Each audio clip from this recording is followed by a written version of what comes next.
We've reached the third in the series of the Stack and Tilt 10 words.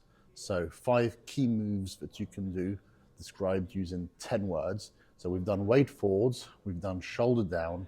Today we're going to look at hands in. So what does it mean to have the hands in? Well, in golf, if you're stood up at address, everything that's in front of you we call out. Everything that's behind you we call in. So the hands in is the fact that the hands, throughout the time and space of the backswing, incrementally need to work inwards. So more specifically, they are working backwards towards the camera, they're working upwards towards the ceiling, and they're working inwards towards the wall behind. So it's simultaneously back, up and in throughout the golf swing. Now, why do we do this? Well, we do this because we are neither playing baseball, so we're not swinging on a horizontal plane. We're not playing croquet on a vertical plane.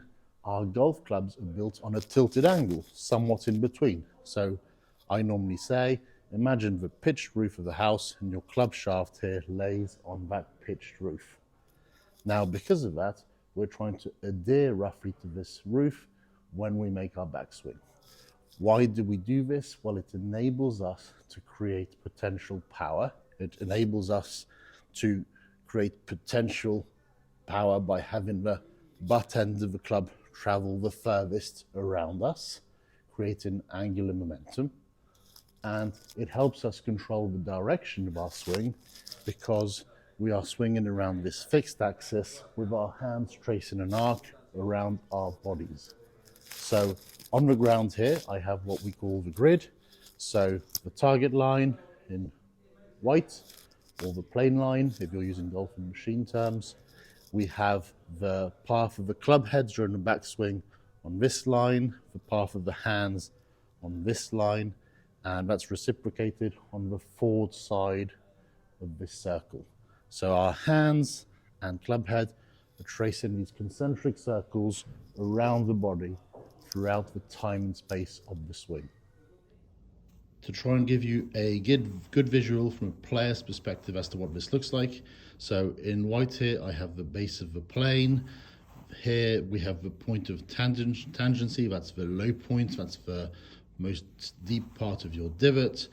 This orange line here where the club head is located, this is the club head trajectory going backwards, so it's going backwards, upwards and inwards. Here, the closest orange line, you have the path of the hands going backwards, upwards, inwards, then down, out and forwards, and the club head starts going up and in after the low point. So this is just to represent this from a player's perspective. The ball is back of the point of tangency, back of the low point, and from there, your hands are going to go back, up and in throughout that backswing. So this is the feel. You're trying to trace these lines, you're trying to trace the grid as you come back, down and through the ball. In terms of creating speed, we have 2 clubs here, an 8-iron and a driver. Which one is on the flattest lie angle? You'll see that it's a driver. So with the driver, you set up a little bit further away from the ball and you take the club inwards a little bit more than you do with an 8-iron. So when you're trying to create power, you get the hands to travel inwards the most. The analogy, I would say, the opposite shot, if you're trying to control the direction but you're not trying to hit the ball far, would be putting. And when you have a putter, you have the club shaft on a much more vertical angle. It's much straighter back and through in respect of how much the driver swings backwards away from you. So the longer the club, the more you're trying to swing inwards. If you think of the American football kickers, I know that in the past they used to try and approach the football in a straight line when trying to kick it far, and they started to kick it further when they started to come in on an angle. Over in the UK here, I think of Paul Thorburn, who did this amazing kick from beyond the halfway line in rugby, and you can clearly see how the conditions to the inside like this to kick the ball, and this is what gave them the most potential for speed. You would never imagine trying to do this nowadays by kicking and making a run up in a straight line. You'll always come in a little bit from the inside. Now, what should it look like when you're filming yourself? What are the reference points you want to see? So, quite simply, when you're making your backswing, the first reference point is going to be when the club shaft is parallel to the ground here. You want to try and see the hands roughly on the belt line, right here. Furthermore, you'll see the club head directly in line with the hands. So it's not a case of throwing the club head inwards, like so, and this often results in the hands not traveling inwards. You really want to get the hands inwards and the club head likewise incrementally, so you're positioned right here. Now, very often I hear people being told that when they take the hands behind them, that leads to them coming over the top. In reality, it's the opposite. What sometimes causes people to come over the top in this regard is because they're throwing the club head too far under plane like this, so it's not the hands that have traveled inwards, it's the club head that's traveled inwards, and because the club head is too far under plane, the golfer then needs to try and get it back onto the plane when they come down, and that typically can lead to the club shaft tipping too vertically and the club head moves to the outside. Again, important to note, that's not because the hands are going too far inwards, it's because the hands aren't going far enough inwards and the club head is going inwards. So I start again, the reference point, P2, club shaft parallel, the hands are towards the base of the belt here, the left arm has started to angle to the left-hand side of the camera now as you're watching it. It's not vertical straight back to the camera, it's going to the left of the camera, and the club head is on the hands. As I keep on going through the backswing, I'm going to get to P3 when the hands are, the left arm, lead arm is parallel to the ground, and you should see the hands somewhat towards the base of the trail bicep right here. So that's at P3. If I go to P4, top of the swing, you'll see the hands are just ever so slightly to the left-hand side again of my trail shoulder as you're looking at me. The left arm hasn't lifted, my lead arm hasn't lifted above the pitch of my shoulders, above the plane of my shoulders. So I do that slowly. Hands base of the belt, hands base of the bicep, hands just to the left of the trail shoulder.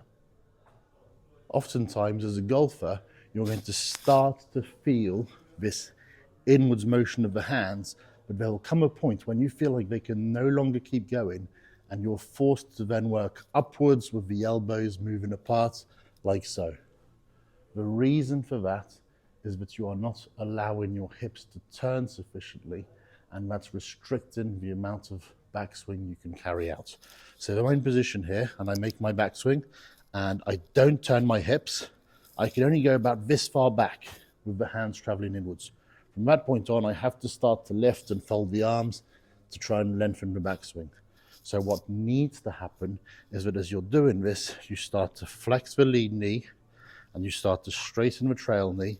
As you're doing that, that's going to allow the hips to turn on a tilted angle like so. So my hips have turned, let's say 45 degrees here. Because my hips have turned 45 degrees, it's very simple for me to turn my shoulders another 45 so that I'm now back to target, I'm facing the camera, I've done my full shoulder turn, so I can easily keep going inwards with the hands, like so. So again, if I kept that trail knee exactly where it is, it's set up, didn't rotate the hips, I would have to start to lift up. I couldn't keep going inwards. I couldn't hit any of my reference points. So very important that you allow the trail knee to extend throughout the time and space of the backswing so you can keep going backwards, upwards, inwards with the butt end of your club throughout the swing. Now, unlike the wade forwards, where all golfers have their wade forwards at impact in the case of good players, unlike the shoulder down during the backswing, where all players have that shoulder moving downwards, this one, I can hear you saying to me, Phil, I can see some players who don't take their hands inwards. You do have the hands way up above their shoulders, taking them back almost in a straight line. The most famous example of that is probably Jim Furyk. Like everyone knows, he's in this very upright top of backswing position, like so. But what does he do? Like all good players, when he comes down, he starts to get the club shaft of hands back in position, And I would say from about P5 onwards, left arm parallel to the ground in a downswing, he looks about as classic as any golfer you will come across. And that is what happens. So I would say it takes some players a little bit longer before they start to adhere to the geometry of the swing, but they all get there, and that defines why they are great players. So rather than try and copy a few outliers and go, okay, well, I've seen this guy do this, so it must be okay. Try and think of the why, the what, and in that case, you're trying to make the swing as easy as possible. You're trying to make it as simple as possible to create speed, to swing in a straight swing direction, make good contact.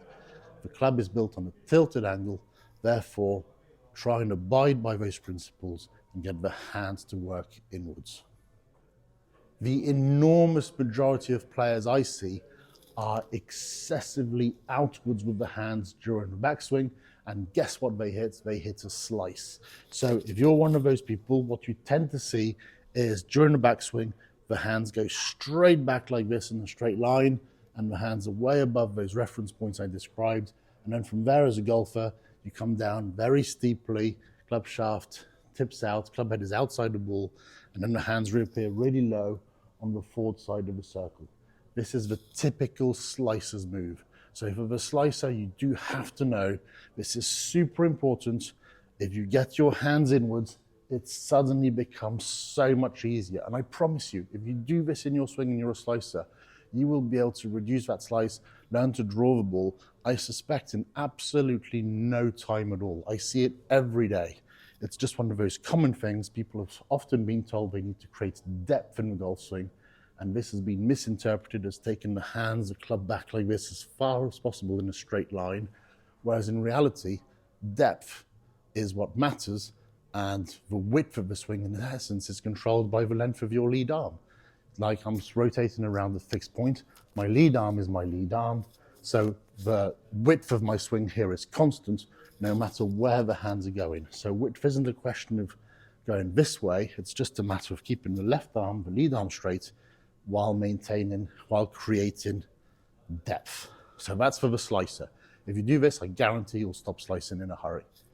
Now, the opposite shot, the hookers, what do the hookers tend to do? They have the hands working inwards, and then during the downswing, they start to swing outwards, and the hands move off to the right, and the club head moves off to the right. For those golfers, for you guys, it's not wrong to get the hands to swing inwards. What you then need to do is to be able to trace the forward side of this arc. So that's this stick right here for the club head, this stick right here for the hands. You need to be able to trace these concentric circles coming down again through the ball, so it ends up looking like this. So again, a good reference point would be top of the swing, the hands go through the bicep, downswing the hands, enter the body just under this trail shoulder, and then you want them to reappear just under this trail shoulder on this side. So that would be you tracing a straight swing direction in order to reduce the hook shot, rather than swinging excessively out to the right with everything moving off to the right of the target as a right-handed golfer. So for the hookers, it's not that once you're in position here, you think to yourself, this is incorrect, I'm hooking too much, I'm going to move the hands out. No, the hands are great here. It's just that you then need to trace the forward side of the arc to go along with it. How are you going to work on this? I have two tees, and I'm going to put a tee underneath each armpit, like so. And I'm going to put it quite high up on the armpit, so I'm putting pressure up here, and I feel like my upper arms are on top of my pecs right here. I'm not going down here, I am up here, like so. Left arm club, lead arm club, straight line. And you're going to hit shots from there, keeping those tees squeezed under your armpits. And you're going to make some small shots to begin with. You go back, left arm's parallel and to the ground. And when you look at the grid on the ground, my stick's on the ground, this arm is likewise parallel to that stick. I'd come through, and then on this side, my right arm is parallel to this stick right there. So I'm tracing that straight line, feeling like there's no lifting of the arms off the torso. It's just going back all together, like so.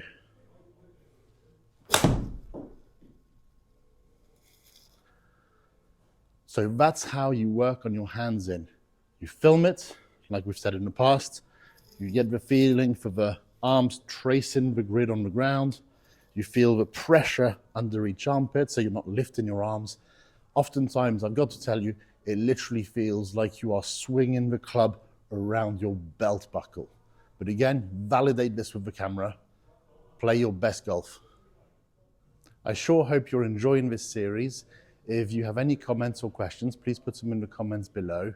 If you did like the content, please do like and subscribe. This way you won't miss any of my future tips that will guarantee to help you with your game. Catch you soon.